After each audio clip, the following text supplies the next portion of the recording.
Prime time के sponsor हैं स्वागत, अदरक, लहसुन और मसाले, 100% प्योर एंड हाइजीनिक। आदाब, मैं मोहम्मद अमजद अली। प्राइम टाइम में आपका खैर मकदम है। नाज़रीन किराम, कोविड की पैंडमिक आने के बाद से लेकर अब तक हुकूमतें अपना काम कर रही हैं। हुकूमतों के अपने कंस्ट्रेंट्स होते हैं। इसके अलावा ऐसे मौक़ों पर ख़ास तौर पर NGOs का रोल बहुत कलीदी हुआ करता है।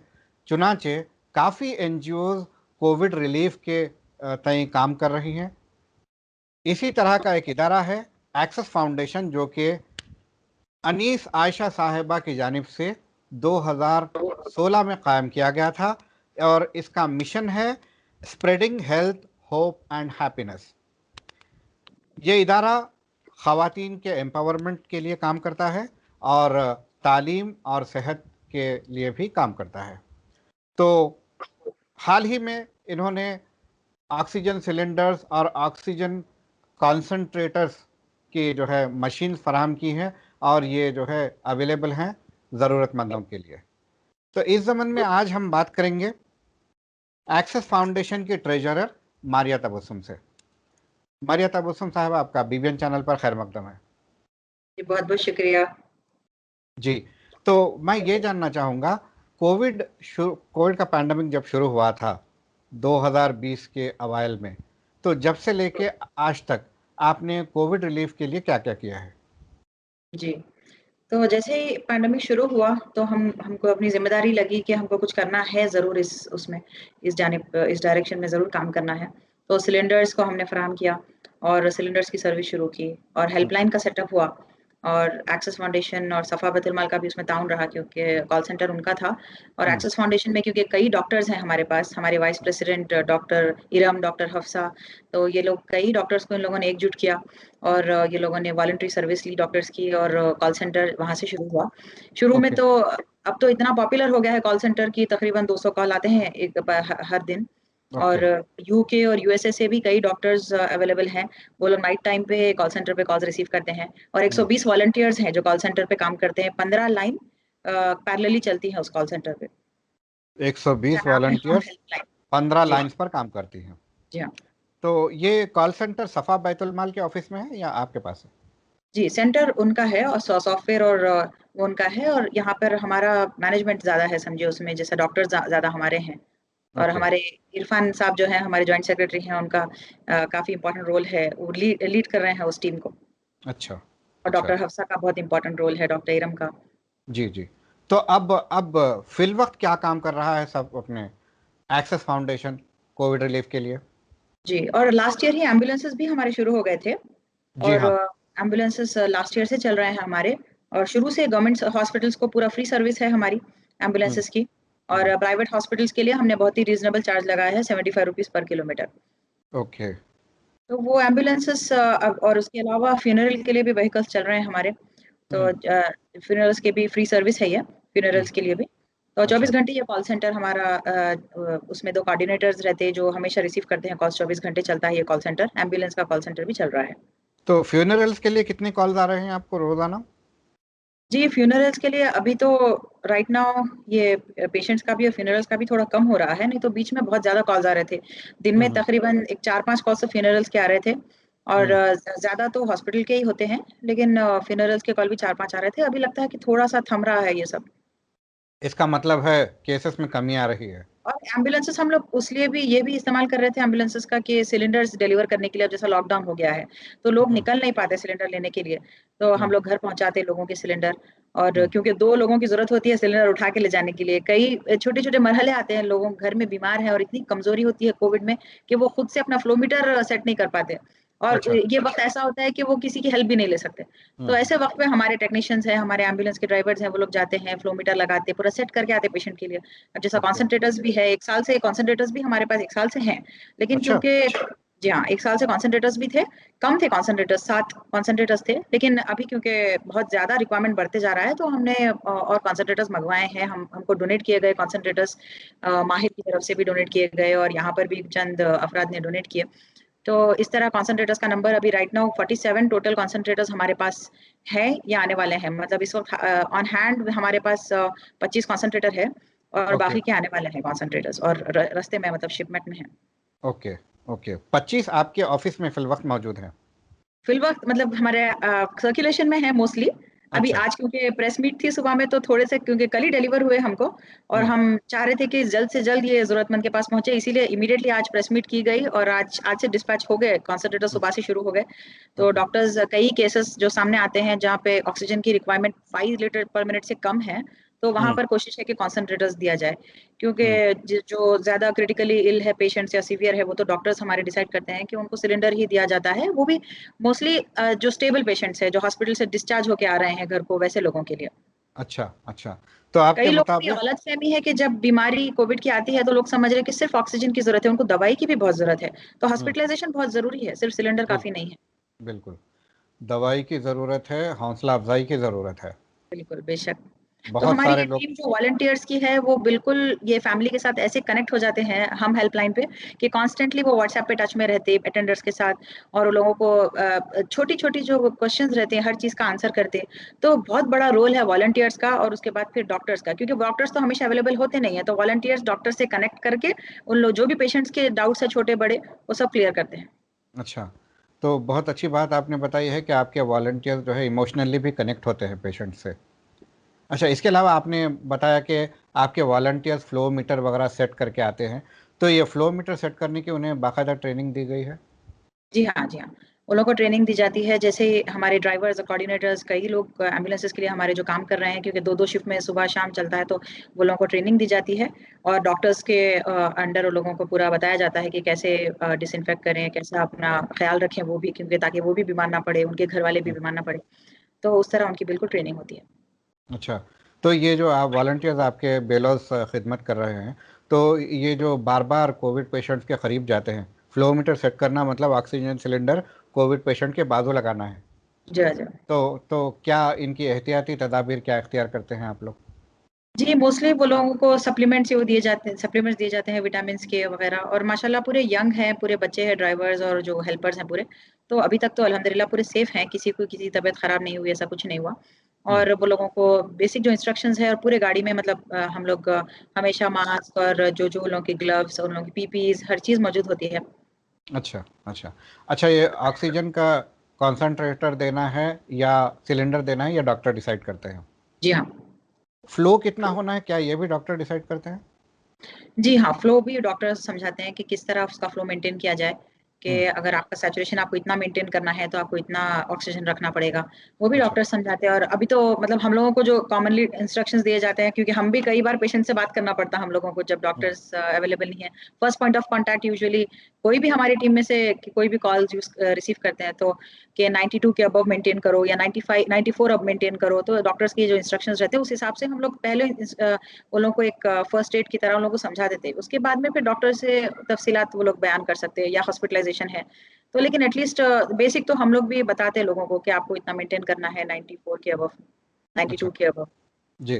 तो आपने बताया कि आपको जो कॉन्सनट्रेटर्स है और ऑक्सीजन सिलेंडर्स है, ये आपको माहिर ऑर्गेनाइजेशन फराहम कर रहा है? जी नहीं, पूरी तरह से माहिर नहीं, ये कॉन्सन्ट्रेटर्स जो है उसमें माहिर का बहुत बड़ा रोल रहा है और इवन हमारे डोनर्स हैं एक्सेस के जो इंडिया में हैं, अब्रॉड हैं, तो कई डोनेशंस लोगों ने दिया है और बिल्कुल उनके डोनेशंस के बेसिस पे ही एक्सेस फाउंडेशन ये काम कर पा रहा है और जी। सिलेंडर्स तो पूरे हमने यहाँ से खरीदे इंडिया से, क्योंकि कॉन्सन्ट्रेटर्स की यहाँ पर कमी थी, इसीलिए माहिर जो ग्रुप है वो लोग काफ़ी कोशिश करके वहाँ से शिप करे हैं यहाँ पे और हम्म, यहाँ पर भी हमारी सहायता ट्रस्ट की तरफ से हमको मदद मिली, वो लाने में हम तक पहुँचने में हमको बहुत मदद हुई।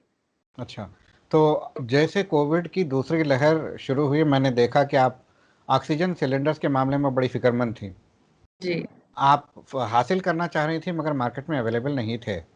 जी। तो फिर कैसे अवेलेबल हुए, और फिर रेट क्या नॉर्मल लग रहा है या फिर ब्लैकमेलिंग अभी जारी है? जी, रेट्स तो काफ़ी बढ़े हुए हैं सिलेंडर्स के हम्म और बहुत मुश्किल से हमको सिलेंडर्स मिले हैं। कई सोर्सेज़ से हम लोग ने दूसरे स्टेट से भी मँगवाए, तो सिलेंडर्स के रेट्स तो तकरीबन 3 गुना ज़्यादा थे जब हमने खरीदा।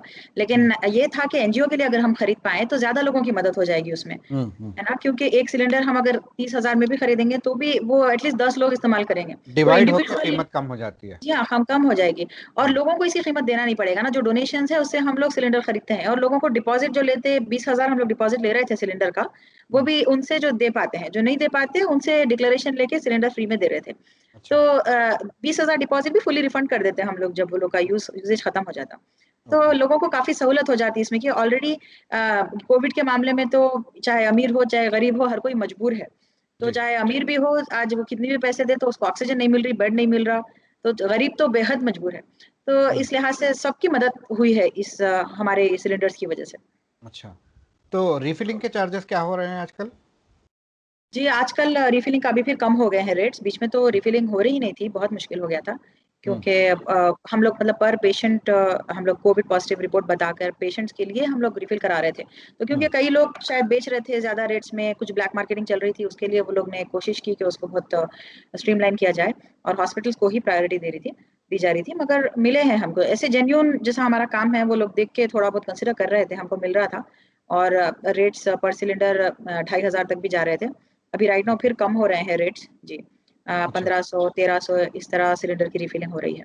जी, मैंने देखा कि आपके पास जो सिलेंडर्स रखे हुए थे वो तकरीबन 3-4 साइज़ों में है। जी। तो ये साइज़ों का फ़र्क क्यों जी, और ए कैसे? साइज़ सिलेंडर्स जो जो हमको अवेलेबल था हमने खरीदा। ऐसा हुआ कि जिस टाइम पे जो अवेलेबल हुआ ऐसा वो खरीद रहे थे हम लोग। तो ए टाइप तो फर्स्ट प्रेफ़रेंस था हमारा, जो जंबो सिलेंडर रहता है 48 लीटर्स का। लेकिन जब वो नहीं मिल रहा था तो 18 लीटर का जो बी साइज़ था वो हम लोगों ने ऑर्डर किए। कई बी टाइप सिलेंडर्स खरीदे और लोगों को अक्सर ट्रांसपोर्टेशन के लिए छोटे वाले सिलेंडर्स होना पड़ता। तो सी टाइप और एम्बुलेंस के लिए भी हमारे गाड़ी में बड़े सिलेंडर और छोटे भी रखते हैं, क्योंकि अगर बड़ा एकदम खत्म हो गया और पेशेंट को जब निकाल के एम्बुलेंस से अंदर ले जाते हैं, तो उसके लिए छोटे सिलेंडर्स भी रहना पड़ता गाड़ी में, एम्बुलेंसेस अच्छा, में। तो अच्छा। तीनों सिलेंडर्स हैं, मेजॉरिटी तो ए टाइप सिलेंडर्स ही हैं हमारे पास, थोड़े से बी और सी भी हैं। ओके, तो ये जो जंबो सिलेंडर है 48 लीटर्स का, ये कितने दिन चलता है एक पेशेंट को? जी, वो डिपेंड करता है उनकी कितना ऑक्सीजन लग रही है, 5, 10 ऐसा 15 जो भी उन लोग की लग रही है, उसके हिसाब से यूजुअली जो कम जिसका यूसेज है, मतलब मेरे ख्याल में उन लोगों को 24 घंटे तक चल रहा है वो सिलेंडर, क्योंकि आज लेते फिर कल आते लोग, जिसका ज़्यादा रिक्वायरमेंट है वो लोग कल ही आते, या जिसका ओके, कम है वो परसों आते, वैसा चल रहा समझिए। अच्छा। और जिसका तो ज़्यादा है रिक्वायरमेंट वो लोगों को तो बेशक हॉस्पिटलाइज़ होना चाहिए और घर पे हुँ, सिलेंडर लेके बैठना नहीं चाहिए। हम लोग वही समझाते हैं लोगों को। अब अच्छा, लेकिन जितनी कोशिश हमारी है जारी है, लेकिन बस कंडीशंस ऐसे रहते हैं कि ना एडमिट कर पा रहे हैं, ना अफोर्ड कर पा रहे हैं प्राइवेट हॉस्पिटल्स को। तो बहुत ही उसमें मजबूरी की हालत में ही घर में सिलेंडर लाके रखते हैं पेशेंट्स को लोग। लेकिन हमारी जी, तो यही कोशिश होती है कि आप लोग एडमिट करिए बिल्कुल, और हम लोग सिर्फ़ आपको हॉस्पिटल तक जाने के लिए सपोर्ट मिल जाए, आपको बेड ढूँढने तक सपोर्ट मिल जाए, उसीलिए हम आपको सिलेंडर प्रोवाइड कर रहे हैं। Okay, okay. तो जब पेशेंट अच्छा हो जाता है और सिलेंडर की रिक्वायरमेंट ख़त्म हो जाती है, वो लोग इत्तला करते हैं या फिर आप जो है मॉनिटर करते हैं? जी, हम भी मॉनिटर, मोस्टली जो रिस्पॉन्सिबल लोग हैं वो खुद इत्तला करते हैं, और हुँ, जो ज़रा रिस्पॉन्सिबल नहीं है या परेशान हाल है, शायद उनको याद नहीं आता कि घर में सिलेंडर रखा हुआ है, हम लोग खुद उनको याद दिलाते हैं। कई लोग तो इतने मजबूरियों में भी, यहाँ तक कि इंतकाल हुआ घर में और फिर फ़ोन करके बोलते हैं कि हमारे घर में तो पेशेंट का इंतकाल हो गया, आप सिलेंडर आके ले जाइए, शायद किसी और की जान बच जाए उससे। तो अच्छा, ऐसे कई रिस्पॉन्सिबल लोग भी हैं जो रोते रहते हैं कि अभी इंतकाल हुआ, लेकिन आप ये सिलेंडर ले जाइए, शायद किसी की जान बच जाए। अच्छा, अच्छा। कई मैयतों के घर से हमने सिलेंडर जाके अपने वापस लाए। हुँ, हुँ, हुँ। इन सारे वाक़यात में कोई ऐसा वाक़या जो आपके जज़्बात को छू गया हो? जी, ऐसे 1-2 वाक़ये हैं जो, देखिए बड़ी उम्र वाले तो काफ़ी लोगों का इंतकाल हो चुका है। मेरे वालिद साहब का खुद कोविड हुआ था, उससे इंतकाल हुआ था फर्स्ट वेव में। पोस्ट कोविड 4 महीने के बाद इंतकाल हुआ था। तो बड़े लोग तो काफ़ी गए और अफ़सोस है उस बात का भी, और लेकिन बहुत ज़्यादा तकलीफ़ जब होती है जब हम यंग फादर्स, यंग मदर्स को देखते हैं मरते हुए। तो इस बार सेकंड वेव में हम लोग सब देख रहे हैं कि 30s और 40s के कई लोगों का इंतकाल हो रहा है, इवन 20s के बच्चों का भी इंतकाल हो रहा है। तो ऐसी एक मतलब बहुत मतलब जान-पहचान वाले थे हमारे, जो 34 इयर्स की थी। पहले वालिद साहब का इंतकाल हुआ, उनके जो डॉक्टर थे। फिर 4 हुँ, दिन में वालिदा का इंतकाल हुआ। फिर उसके बाद में बेटी सीरियस हो गई, और हुँ, क्योंकि शुरू से हम लोग कनेक्टेड रहते फैमिली से, सिलेंडर हुँ, पहुँचाने से, फिर बेड अरेंज करने से, फिर हुँ, आईसीयू बेड अरेंज करने से, फिर वेंटिलेटर बेड अरेंज करने तक। फिर वेंटिलेटर बेड के लिए इतनी मुसीबतों से वेंटिलेटर बेड मिला, और एम्बुलेंस वेंटिलेटर की होना था। एम्बुलेंस बड़ी मुश्किल से मिली और रास्ते में इंतकाल हो गया पेशेंट का। वो 34 इयर्स की थी, वो छोटे-छोटे 2 बच्चे हैं उनके। और भाई जब उनके दफन करके उनको वापस आ रहे थे घर, 2 भाई और उनके हस्बैंड जब दफन करके वापस आए घर को, भाई देखा कि उनकी बीवी सीरियस है। फिर हमको कॉल आया कि मेरी बीवी को ऐसा हो रहा, मैं क्या करूँ? तो हम लोग, हमारे डॉक्टर्स बोले कि आप उनको फ़ौरन एडमिट करिए, क्योंकि आपके घर में जो हो रहा हालात हैं, उसके हिसाब से ऐसा लग रहा है कि कुछ बहुत डेंजरस स्ट्रेन है आपके पास। तो फ़ौरन वो पेशेंट को एडमिट किया गया। फिर 5 दिन के बाद वही शुरू हुआ, फिर आईसीयू की ज़रूरत पड़ी, फिर वेंटिलेटर की ज़रूरत पड़ी, फिर वो पेशेंट भी गुज़र गए। वो भी 30s में थे। तो वो 2 माएँ गुज़र गई छोटे-छोटे 3 बच्चों को छोड़ के, तो बहुत ज़्यादा हम लोग अपसेट हो गए थे। और एक 45 इयर्स के थे, वो भी ऐसे ही गुज़र गए। गाड़ी में ऑक्सीजन सिलेंडर खत्म हो गया, बेड मिल रहा नहीं था, वो फिर रहे थे गाड़ी में और रास्ते में ऑक्सीजन सिलेंडर खत्म हो गया। और हमारी एम्बुलेंस उनका पीछा करते हुए जा रही थी ताकि ऑक्सीजन पहुँचाए। वो अपनी खुद गाड़ी में निकल गए थे घर से सिलेंडर रख के। अच्छा, और अच्छा, हमारी एम्बुलेंस जब तक पहुँची उनके पास शायद देर हो चुकी थी। अच्छा। और एक 3 साल के बच्चे का इंतकाल हुआ था, जिसके लिए रातों-रात हमने एम्बुलेंस भिजाई वहाँ पे, और फादर को, बहुत मजबूर लोग थे, डिपॉज़िट भी नहीं दे पा रहे थे, तो हम फिर भी सिलेंडर लगाए वहाँ पे और बोले अभी एडमिट करेंगे हॉस्पिटल में। और फादर बिल्कुल रेडी नहीं थे। वो बोले बच्चों को नहीं होता कोविड, और हमने एडमिट कर दिया। 3 साल का बच्चा था। तो वहाँ पर भी बहुत अफ़सोस हुआ कि 3 बजे तक, रात तक हम डॉक्टर्स, हम सब ड्राइवर्स हमारे, हम सब लगे हुए थे।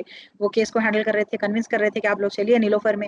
इवन हमारे ग्रुप वाले, वो कई लोग बोले कि हम, हालाँकि हमारे एक्सेस से हम लोग इंडिविजुअल्स की स्पॉन्सरशिप नहीं करते हॉस्पिटल्स की बिल्स की, लेकिन लोग बोले बच्चा छोटा है, हम स्पॉन्सर करेंगे। कई लोग आगे बढ़ रहे थे, लेकिन वो फादर मानने के लिए तैयार ही नहीं थे कि कोविड है बच्चे को। 70 था सैचुरेशन। सुबह में 7 बजे मैं जब नींद से उठी, 3 बजे सोए, सुबह 7 बजे उठे तक मैसेज आया कि इंतकाल हो गया बच्चे का। तो जी, और ऐसे ऐसे हालात देखिए इतने खराब थे कि वो इंतकाल हुआ बच्चे का, और वहाँ से सिलेंडर कोई और लेके चले गया। तो हम लोग फिर जब सिलेंडर लाने के लिए गए वहाँ पे, तो फादर बोले कि नहीं, वो सिलेंडर कोई और लेके गया है। तो हम लोग बोले नहीं, आप ऐसा इस तरह नहीं दे सकते इधर से उधर सिलेंडर। तो इससे मजबूरियों के हालात है कि मतलब जहाँ से सिलेंडर मिला ले लो। और एक-एक मोहल्ले में कई लोग अफेक्टेड, जो हॉस्पिटल पहुँच भी नहीं सकते, वहीं पर खत्म हो जाते।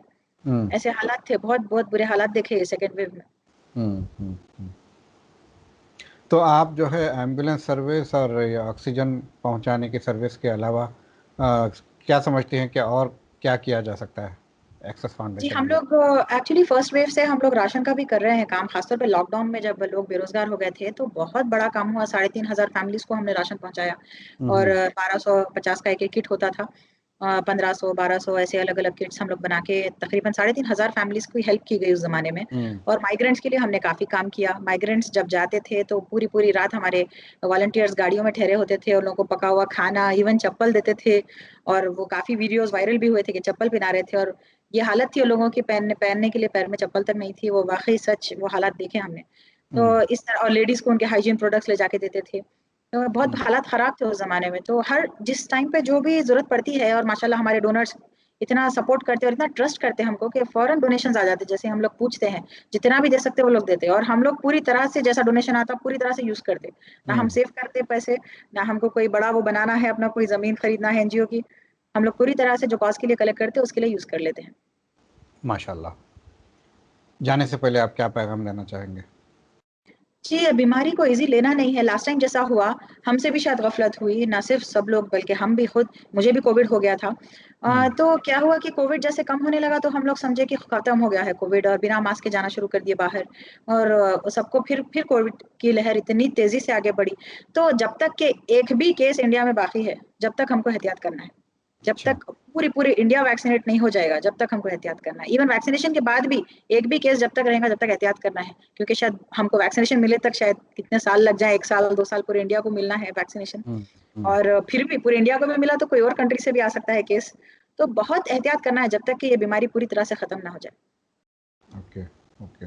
तो आपके अंदाज़े के मुताबिक अभी ये कितने दिन चलेगा? जी, अभी तो हमारे डॉक्टर्स बेहतर बता सकते हैं, बट हमने जो सुना है कि ये साल तो शायद ऐसे ही चलेगा, क्योंकि मैं एक एजुकेशनिस्ट हूँ और मैं स्कूल्स, कॉलेजेस हम लोग वाबस्ता हैं उससे, मैं डायरेक्टर हूँ स्कूल्स की। तो ऐसा लगता है कि ये भी शायद ऑनलाइन ही चलेगा ये साल पूरा। और ये साल भी शायद ऐसे ही जाने वाला है। शायद थोड़ा-सा कम हो जाए केसेज़ और फिर से शुरू हो जाए। जैसा हमारे पास हुआ कि इंडिया में भी, हैदराबाद में भी स्कूल्स हमको फिर से खोलने के लिए कहा गया। तो हमने गवर्नमेंट ऑर्डर्स की पूरी हम हमेशा ऑनर करते हैं, और हम लोग स्टार्ट किए स्कूल्स। लेकिन हम लोग खुद देखे कि हमारे पास केसेस आना शुरू हो गए। हमारे कोई टीचर्स इन्फेक्ट हो गए, हमारा कोई एक बच्चा इन्फेक्ट हुआ, उससे कई लोग इन्फेक्ट हो गए। तो बहुत एहतियात करना है। शायद गवर्नमेंट को भी बहुत केयरफुल रहना होगा जब तक कि केसेस खत्म ना हो जाए, जब तक ऐसा रिस्क नहीं लेना चाहिए। ओके। हमसे बात करने का बेहद शुक्रिया। जी, बहुत-बहुत शुक्रिया मौका देने का। जी, तो नाज़रीन ये थे मारिया तबस्सुम साहिबा, ये जो है एक्सेस फाउंडेशन जो एनजीओ है उसकी ट्रेजरर हैं। और ये लोग जो है कोविड जब से आया है, जब से एम्बुलेंस की सर्विसेज चला रहे हैं और ऑक्सीजन मरीज़ को पहुंचाने की जो है ज़िम्मेदारी इन्होंने संभाली है। इस ज़िम्मन में उन्होंने कॉन्सनट्रेटर्स और ऑक्सीजन सिलेंडर जो है फराहम किए हैं। और जब भी ज़रूरत पड़ी, कॉल सेंटर है, जो कॉल सेंटर के नंबर्स जो है इन्होंने दे रखे हैं। कॉल सेंटर पे कॉल करने के बाद वेरिफिकेशन करके सिलेंडर जो है फ़ौरन से फ़ौरन मरीज़ तक पहुंचा दिया जाता है। और इन्होंने ये भी कहा है कि काफ़ी जो है इमोशनल सीन्स इनको देखने को मिले, क्योंकि हालात ऐसे हैं कि एक एक घर में एक के बाद दीगरे लोग इन्फेक्ट हो रहे हैं। कहीं कहीं एक घर में 3 अफराद गुजर गए हैं, जिसकी वजह से काफ़ी जो है मायूसी का शिकार है। मायूस बहरहाल नहीं होना है, हिम्मत हौसला बनाए रखना है। और जैसा कि इन्होंने कहा है, एक भी केस जब तक के इंडिया में रहता है तब तक के हम सबको एहतियात करना ज़रूरी है। हमें इजाज़त दीजिए अगले एपिसोड तक के लिए। इंशाल्लाह फिर मुलाकात होगी। शब बखैर।